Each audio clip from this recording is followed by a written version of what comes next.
Halo semuanya, langsung aja ya. Hari ini kita bakal ngebedah sebuah naskah konseptual yang lumayan mind-blowing dan bernuansa distopia, judulnya Ilusi Pilihan atau The Invisible Hand. Nah, penting banget buat diingat dari awal, posisi kita di sini netral ya. Kita nggak lagi membenarkan atau menolak teori di dalamnya. Kita cuma mau membedah bareng-bareng gimana naskah ini membangun argumen yang jujur aja sangat memikat soal kehidupan modern kita. Naskah ini itu merangkai narasi yang cukup gelap pakai metafora visual yang kuat buat mempertanyakan satu hal, kebebasan mutlak yang selama ini kita yakini. Keren banget sih eksplorasi konsepnya soal kekuasaan, ekonomi, dan teknologi. Oke, mari kita langsung selami ini. Naskah ini dibuka sama satu pertanyaan yang kerasa personal dan agak menohok sebenarnya. Apakah kamu benar-benar bikin keputusanmu sendiri pagi ini? Coba deh bayangin adegan pembukanya. Sudut pandang orang pertama. Kamu lagi natap cermin kamar mandi, cuci muka, siap-siap buat mulai hari. Nah, penulis naskah ini tuh dengan cepat narik kita ke realitas sehari-hari. Mulai dari kopi yang kamu seduh, berita pagi yang kamu baca di layar HP, sampai ke bilik suara tempat kamu milih pemimpin. Naskah ini benar-benar menantang asumsi dasar kita. Dia nanya dengan nada yang cukup sinis, apa semua itu beneran pilihan bebas kamu, atau jangan-jangan cuma jalan yang udah disiapin buat kamu lewatin? Buat memperjelas poin tadi, naskah ini bawa kita ke tempat yang pastinya familiar banget buat kita semua. Lorong supermarket. Ya, lengkap dengan ratusan merek yang kelihatannya saling bersaing. Ini kan pemandangan sehari-hari banget ya. Deretan produk yang panjang, kemasan warna-warni yang mencolok, diskon yang seolah-olah rebutan caper ke kita. Tapi materi yang lagi kita bedah ini berargumen kalau kompetisi yang kelihatannya super hidup dan dinamis ini sebenarnya cuma sebuah fasad. Ya, semacam topeng yang dibangun dengan sangat hati-hati. Keberagaman di rak-rak itu, kebebasan kita sebagai konsumen buat milih, diklaim sengaja dirancang buat nutupin realitas struktural yang jauh lebih sempit di belakang layar. Nah, konsep rak supermarket tadi nganterin kita masuk ke lapisan pertama dari bedah naskah ini, piramida korporasi. Di sini, penulis naskahnya ngebayangin sebuah adegan di mana rak-rak supermarket yang penuh ratusan merek tadi pelan-pelan meleleh, terus menyatu jadi satu piramida raksasa yang bercahaya keemasan. Dan tepat di puncak piramida ini, naskah melemparkan klaim pertamanya yang tajam banget. Angka 3. Maksudnya apa? Argumen utamanya adalah, semua kompetisi tadi, semua merek yang kita kira beda-beda itu, pada akhirnya mengalir ke atas dan bermuara ke cuma 3 perusahaan manajemen aset raksasa. Ya, cuma 3. 3 entitas ini digambarkan sebagai pemegang kendali sejati dari apa yang selama ini kita sebut-sebut sebagai pasar bebas. Nah, yang benar-benar menarik dari bagian ini adalah seberapa luas jangkauan kendali yang diklaim oleh naskah tersebut. 3 entitas di puncak piramida tadi tuh nggak cuma ngontrol apa yang ada di piring makan kamu. Pengaruh mereka dikategorikan ke dalam lingkaran kendali yang menyelimuti seluruh aspek kehidupan kita. Coba pikirin, makanan kamu, bank tempat kamu nabung hasil kerja kerasmu, rumah sakit tempat kamu lahir dan mungkin menghabiskan masa tua nanti, dan yang paling krusial, media yang secara aktif ngebentuk informasi dan isi kepala kamu. Naskah ini ngebangun argumen kalau hidup kita, dari lahir sampai meninggal, bahkan pikiran di kepala kita sendiri, nggak pernah benar-benar lepas dari bayang-bayang piramida ini.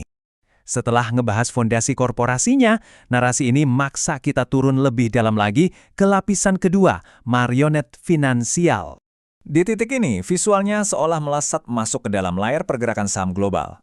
Atmosfernya berubah jadi lebih intens, lebih berat. Fokus kita sekarang geser ke sistem ekonomi global yang ngegerakin itu semua. Naskah ini nyajiin satu perbandingan konsep yang sejujurnya sinis banget soal krisis keuangan. Di satu sisi ada kepanikan pasar. Ini istilah yang sering banget kita dengar di berita pas saham lagi anjlok atau pas jutaan orang kehilangan pekerjaan dan tabungan mereka. Tapi, di sisi lain, naskah ini justru nyebut momen itu sebagai panen raya. Menurut sumber materi kita ini, krisis-krisis finansial itu bukan sekedar kecelakaan organik atau sistem yang lagi error. Alih-alih gitu, naskah ini berargumen kalau krisis itu adalah sebuah rekayasa transfer kekayaan. Sebuah momen di mana kekayaan secara sistematis disedot dari kantong kelas pekerja dan dipindahin langsung ke atas mejanya para kelompok elit. Gila kan? Buat ngevisualisasiin ide transfer kekayaan ini, naskah pakai metafora yang kuat banget. Indikator keuangan yang super ribet, kayak nilai PBV, rasio PR, sampai grafik candlestick merah hijau yang sering seliweran di layar bursa saham, itu digambarin tiba-tiba membeku. Terus dari angka-angka itu ditarik benang-benang tipis, persis kayak tali yang ada di boneka kayu atau marionet. Gagasan yang pengen disampaikan penulis di sini tuh, semua kerumitan finansial yang sering bikin kita pusing, sebenarnya cuma alat. Cuma tali pengekang yang ditarik sama dalang di belakang layar buat ngegerakin pasar sesuai sama keinginan mereka sendiri. Mari kita lanjut dan lihat gimana semua ini terbangun.